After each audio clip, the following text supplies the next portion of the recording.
Welcome, ladies and gentlemen, one and all, to The Late Show. I'm your host, Stephen Colbert, and you feel that? You feel that? That is just raw, uncut, blue flake excitement, because everybody knows that tomorrow night, at long last, the public hearings on the January 6th insurrection will finally kick off. They'll be broadcast here on CBS, and afterwards, The Late Show will be live right there. Boom!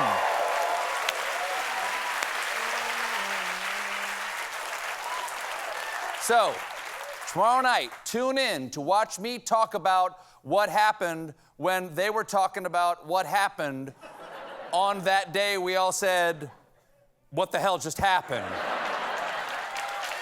Tomorrow night, starting tomorrow, and for 2 weeks, right? It's 2 weeks of hearings, right? Starting tomorrow, and for 2 weeks of these public hearings, this is a crucial opportunity for the American people to learn the full depth and breadth of the former president's months-long, violent conspiracy to overthrow a free election and remain in power. Hanging over the hearings is one question that could define the future of our republic. Who cares? There are all kinds of distractions before the American people, and so I think that they need to hear something new, things that they haven't heard before. They just need to focus the public's attention on it. They have to grip the American public. They need to make this really a compelling narrative. It doesn't have to look like Top Gun. You want to find that sweet spot in the middle. Yeah, it doesn't have to look like Top Gun, but just in case, they're going to have Adam Schiff and Jamie Raskin play hot shirtless volleyball. He's cut. He's cut, man. He got himself together. He got himself together. Here's the thing.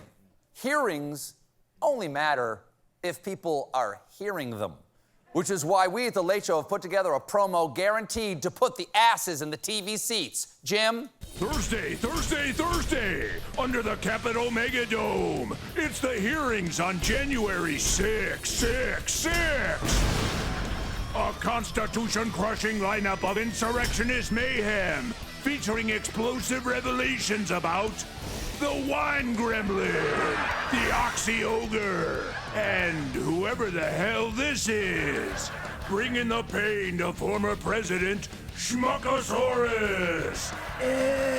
Need more to make you care about the fall of democracy? Okay, how about the thing you crave most? Another, even sadder season of This Is Us. Every episode is a funeral. Rest in peace! Still want more? How about boobs with $2 gas? Only you can save democracy like the founders intended, by watching TV. Now, we will learn more about... Sure! See, people are excited, John. Yeah, they're really fun. We will learn more about what to expect from our guest tonight, California Democrat and committee member Adam Schiff. He is going to be right over there tonight. Adam's going to be here tonight. He's on the show. Yeah. He's on the show tonight. That's the kind of show we run here. He's going to grease us with the hot treason goss. We're also... I really hope he does that. We're also getting more details about the ex-president's plans for that terrible, terrible day. You might remember at the rally when he riled up the mob to march on the Capitol. We're going to walk down, and I'll be there with you. We're going to walk down. We're going to walk down. Of course, he didn't. Of all the lies he has ever told, none was more obvious than, I'm going for a walk.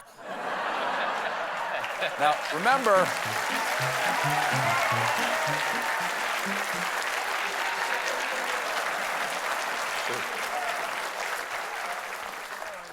Remember, the president's cronies have claimed over and over again for the past 17 months that they could never have predicted what was going to happen, that the crowd marching on the Capitol was just a spontaneous outburst of patriotic zip ties and body armor. But we just learned that this is just as big a lie as his oath of office, because the January 6th committee has uncovered the fact that the former president put nearly 2 weeks of persistent pressure on the Secret Service to devise a plan for him to join his supporters on the march to the Capitol. 2 weeks! So he knew exactly what he was doing. is a sentence I never thought I would say about the former president. Now, he may be putting that...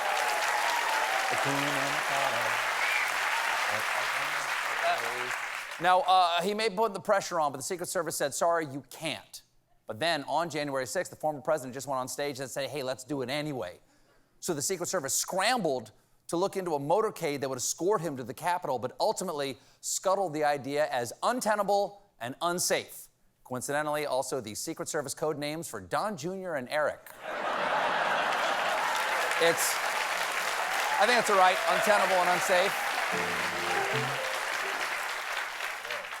It's too bad. I would love to have seen him struggle up the Capitol steps, batting away cops with a KFC drumstick, only to try to heave himself through the window and get stuck Winnie the Pooh style.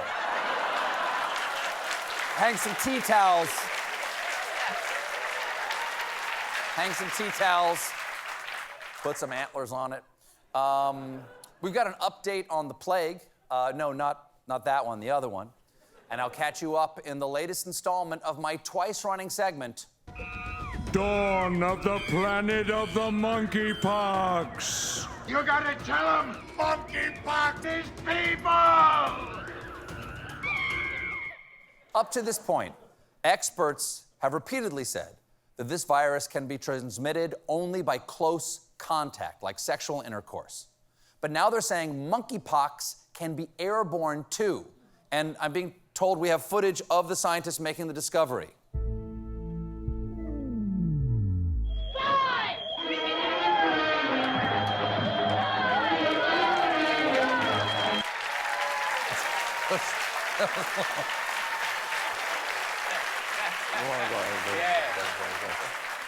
The fact that monkeypox can be transmitted through aerosols makes it similar to the coronavirus. No, no, no. I can't go back to Lysoling all my monkeys.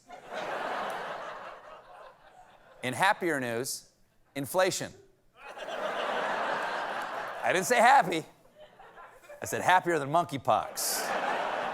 Understandably, people are sick of paying higher prices, so corporate America has come up with a clever solution, quietly shrinking package sizes without lowering the prices in a phenomenon called shrinkflation. In their defense, corporations say, the water's just very cold. These manufacturers think they can get away with it because they assume customers will notice price increases but won't keep track of small details like the number of sheets on a roll of toilet paper. Well, maybe people won't, but those damn bears sure will. They're obsessed with rectal hydration. They talk about it as a family. It's upsetting to watch. Now, Folgers, I don't want to know. I don't want to know. Don't do it in the woods. Folgers Coffee recently downsized its 51-ounce container to 43.5 ounces. Yeah. Explains their new jingle. The best part of waking up is Nothing. in your cup.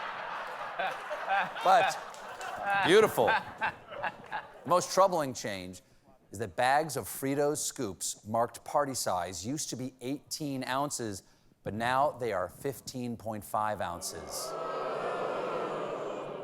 Et tu, Frito? 15.5 ounces isn't a party. It's barely a gathering. When I crack open a party-sized bag of Fritos, I do the right thing and I eat the whole damn bag by myself.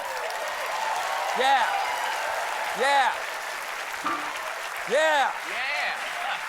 Because last time I checked, this is America. Land of the Fritos. But now with a smaller bag, I'll be 2.5 ounces short of total shame.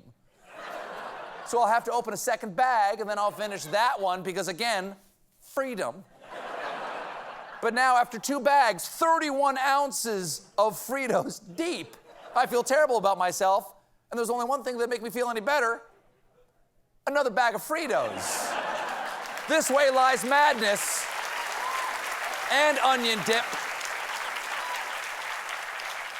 They thought we wouldn't find out, but we did. I know it was you. Fritos. We got a great show for you tonight. My guests are Chew and Tell and Ejiofor.